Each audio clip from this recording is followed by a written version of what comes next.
Club FM-ൽ ഇത് love bytes വിത്ത് റീനു. ഞാനിപ്പോൾ ഒരാളെ പറ്റിക്കാൻ പോവാണ്. ഹലോ, ആരതി അല്ലേ? ആരതി ഒരു ആൺകുട്ടിയെ പ്രണയിച്ച് വഞ്ചിച്ചു എന്ന് പറഞ്ഞത് ശരിയാണോ? ആൺകുട്ടിയെ പ്രണയിച്ച് വഞ്ചിച്ചിട്ടില്ല, ആൺകുട്ടി എന്നെ പ്രണയിച്ച് വഞ്ചിച്ചിട്ടുണ്ട്. അയ്യോ, അതെങ്ങനെ സംഭവിച്ചു?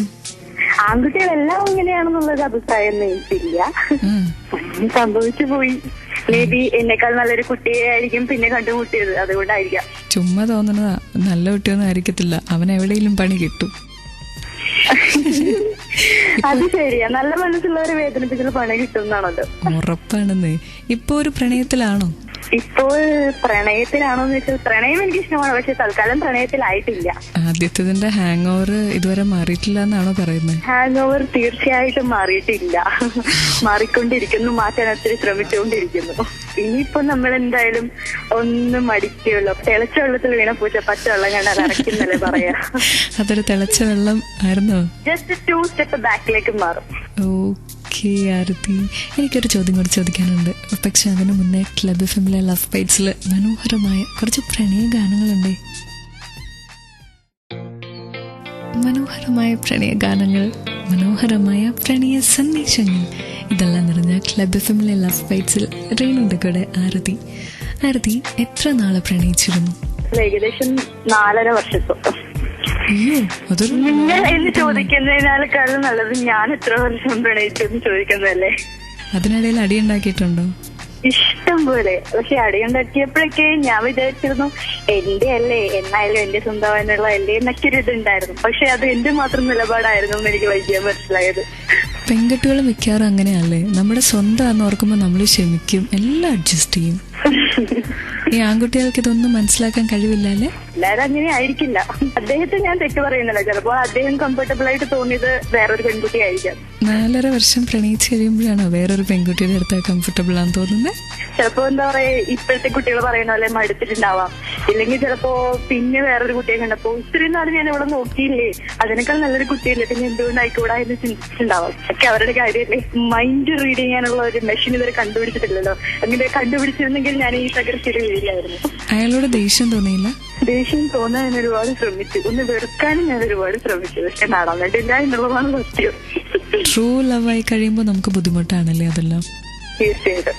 എനിക്കെന്തായാലും ഇങ്ങനെ പറയുമ്പോൾ ഒരു കാര്യം തോന്നുക, പ്രണയിക്കുമ്പോ മുഴുവനായിട്ടും കൊടുക്കാൻ കുറച്ച് പേടിക്കണമെന്ന്.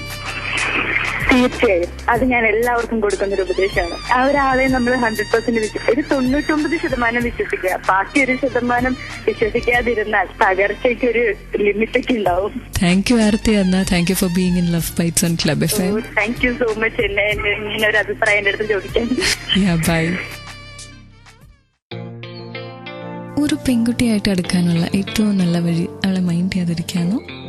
ക്ലബ് FM-ലെ ലവ് ബൈറ്റ്സിൽ ഈ ചോദ്യം ചോദിക്കുന്നത് ഞാൻ റീനുമാണ്. എനിക്ക് നിവിൻ എന്ന് പറയുന്ന ഒരു കുട്ടീനെ അറിയാട്ടോ. അവൻ പഠിച്ച കോളേജിൽ അതിസുന്ദരിയായ ഒരു പെൺകുട്ടി ഉണ്ടായിരുന്നു.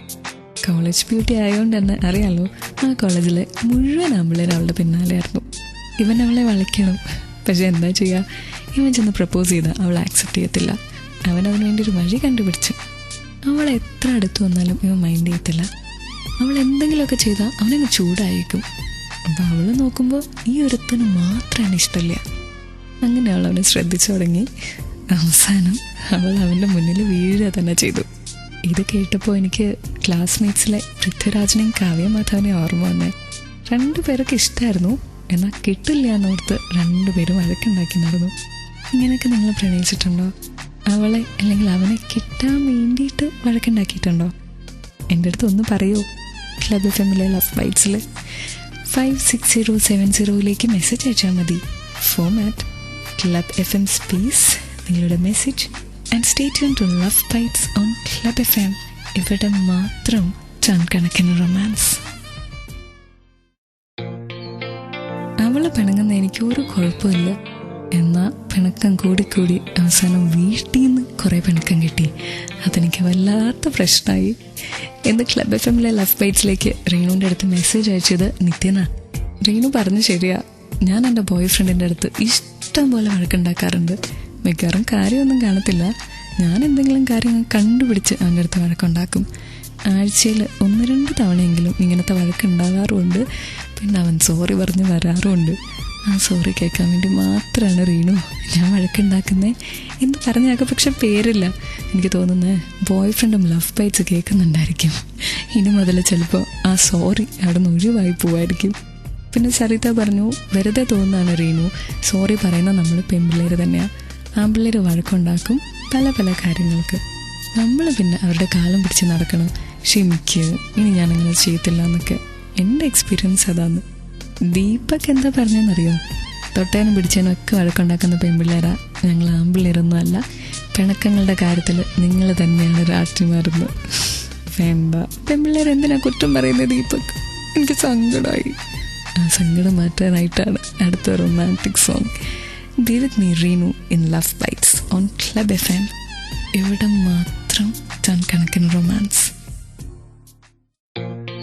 മനോഹരമായ പ്രണയഗാനങ്ങളും പ്രണയ സന്ദേശങ്ങളും നിറഞ്ഞ ക്ലബ് FMലെ ലവ് ബൈറ്റ്സിൽ ഞാൻ റീനു. ഒരു സത്യം പറയാട്ടോ, എൻ്റെ ബോയ് ഫ്രണ്ട് കേൾക്കുന്നില്ല എന്നുള്ള ഉറച്ച വിശ്വാസത്തിലാണ് ഞാൻ പറയുന്നത്. ഞാൻ ഇഷ്ടം പോലെ വഴക്കുണ്ടാക്കാറുണ്ട്. സത്യമായിട്ടും മിക്കവാറും അവനൊന്നും ചെയ്തിട്ടുണ്ടാവില്ല. എന്തെങ്കിലും കാര്യം അധികം ആലോചിക്കാതെ അങ്ങ് പറയാം. ഞാനെങ്ങനെയെന്നറിയോ, അതിൻ്റെ വാലേ കയറി പിടിക്കും. പ്രത്യേകിച്ച് ഒന്നും ഇല്ലെങ്കിലും വഴക്കുണ്ടാക്കും. എന്താണെന്നറിയോ, ഈ വഴക്കുണ്ടാക്കി കഴിയുമ്പോൾ അവനാകെ വിഷമാവും.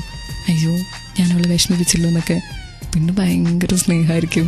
അത് നിനക്ക് ഐസ്ക്രീം വേണോ, പുറത്ത് പോകണോ, സിനിമയ്ക്ക് പോകണോ, അങ്ങനത്തെ 100 ചോദ്യങ്ങളാണ്. ഇല്ലെങ്കിൽ പറയും ഞാനിനി അങ്ങനെ ചെയ്യത്തില്ല കേട്ടോ.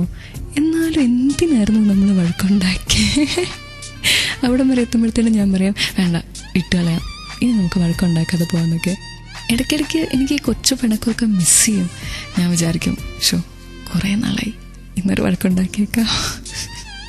പക്ഷെ എൻ്റെയൊക്കെ നിരുപദ്രവങ്ങളായ വഴക്കുകളാണ് കേട്ടോ. ഇത് കേട്ടിട്ട് ആരും വഴക്കുണ്ടാക്കാനൊന്നും പോവില്ല. എന്നിട്ട് പിന്നെ ക്ലബ് FMലെ ലവ് ബൈറ്റ്സിൽ റീനു പറഞ്ഞില്ലേ എന്നൊക്കെ ചോദിച്ചാൽ എനിക്കതിന് സമാധാനമില്ല. Stay tuned to Love Bites for ton കണക്കിന് songs.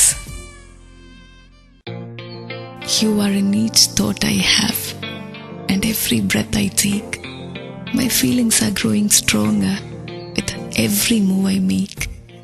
I want to prove I love you, but that's the hardest part. So I am giving all I have to give to you. I give you my heart. Club FMലെ love ബൈറ്റ്സിലത് റീനു. പിന്നെ 1 മണി വരെ love bytes ആക്കിയിട്ടുള്ളൂ. അതിനർത്ഥം എനിക്ക് പോവാൻ സമയമായി. പറയാത്ത, പറഞ്ഞു തീരാത്ത ഒരുപാട് പ്രണയവിശേഷങ്ങളുമായി നാളെ രാത്രി തിരിച്ചു വരും. Before I go, let me say love, keep loving and keep listening to love bytes on club FM. ഇവിടെ മാത്രം ടൺ കണക്കിന് ലവ്, ടൺ കണക്കിന് romance. Reenu is signing off. Good night. Take care.